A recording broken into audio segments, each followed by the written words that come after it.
Alright, so there's been some controversy over Sargon's recent video about trying to create a movement, and I think I might as well weigh in with my opinion on that. So the first thing is, well, he can do what he wants.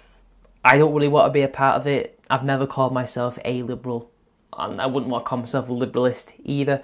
I don't particularly want to be a part of any community. I want to do my own thing. I'd rather, if I do have the time, if I do have the means, if I'm going to do activism, I'm going to do it really on my own. I'm going to try and do things separate from other people. I mean, I can work with other people if I want to, you know, collaboration, things like that, meet up with friends and discuss things, or with people I disagree with, but other than that, I'd really rather be on my own, because I'm free to do what I want. I'm not going to be beholden to some leader or some nebulous group. I'm literally doing my own thing, and that's what I like. But if other people want to join that, if other people think that this is something worthwhile, go ahead. I don't mind. That's your prerogative.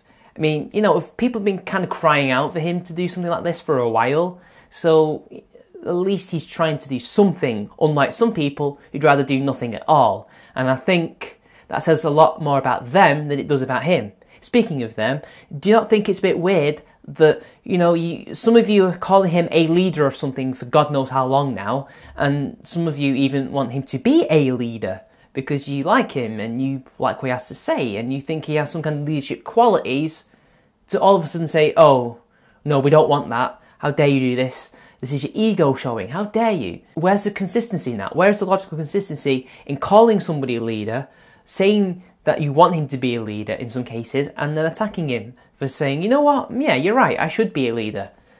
Doesn't really make a whole lot of sense, does it? Now, yeah, I know there's the whole thing about individualism and collectivism, and well, as V said in his video, and as Sargon tried to explain to Jim, I don't think he should have kind of called him uneducated on it, even though I know what he means, and I think he should have just been talking in layman's terms to Jim.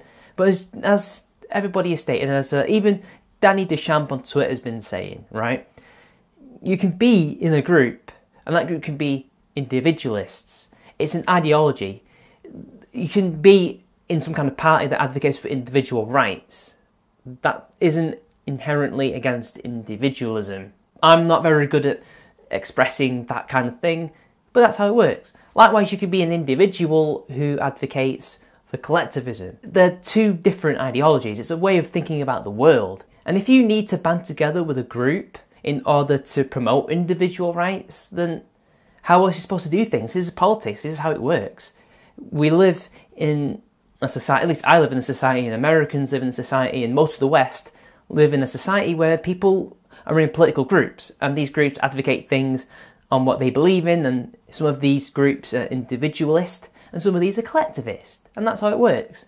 I don't think really there's anything contradictory about it, at least philosophically and politically, even though in layman's terms and colloquially, yes, there appears to be a contradiction, and really there isn't. But what I really don't understand is why people are saying it's cringy and people attacking it as that, as if that's some kind of legitimate criticism when it isn't. Okay, you find it cringy, you find it stupid, fine, but that's not an argument.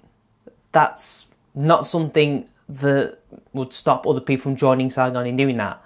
That's just your own opinion, that's what you think it is, but it's not what would make it not worthwhile. Like, maybe talk about, you know, how's he going to organise all these people? How's he going to deal with individual problems and opinions that might foster and grow? Like, does he allow people to think whatever they think, or does it have to be a set ideology and people have to adhere to that? That's something that could be talked about. Not if it's cringy, or, you know, oh, doing activism online or on YouTube or in real life is cringy. That's not an argument. That's just your opinion on it. At least try and argue with facts. At least try and argue to him why it could be a failure in terms of pragmatic stuff. Not, oh, it's cringe. That's not going to work. Personally, I really don't get this nihilistic viewpoint that a lot of people have adopted, especially Jim. I mean, okay, so what? You don't care. So why are you forcing that we don't care shit on everybody else? Why do you have to make it known in the virtue signal that you don't care and we shouldn't care too? And that somehow your opinion should be noted and taken into account on all this, even though you personally don't care about it, but you seem to care about it enough to pass judgment on it and to get involved in the arguments. I'm just wondering, if you really don't care, why did you go back and do what Jim wants to do and to like make fun of lol cows and artists. I mean, that's what he wants to do, right? So why is he getting involved with this again when he's expressly said that he doesn't want to? Seriously, guys, think about it. You think it's cringy? You think debates are cringy? You think doing online activism or even real life activism is cringy? Yet you're debating other people who want to do it, saying how fruitless it is and how pointless it is.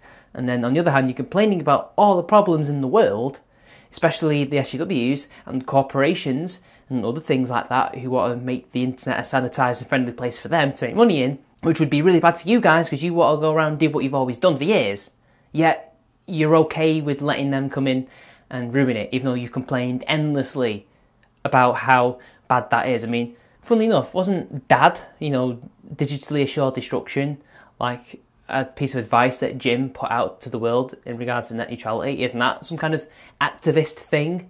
I'm just wondering, throwing that out there. I mean, we don't even know if it's going to succeed. We have no idea. I mean, how long has it been since he's made that video? A couple of days?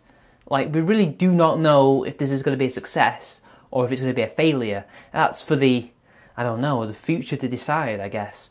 We'll have to see how he goes along with this, how he sets out his goals and his plans, and will the activism that he wants to do be as successful, as effective as social justice activism? We do not know, because he's not really tried it yet. So in summary, as I've said about 3 times, I don't want to be involved. I'd rather do my own thing. So in summary, live and let live. That's all I'm really saying. Live and let live. It's that simple.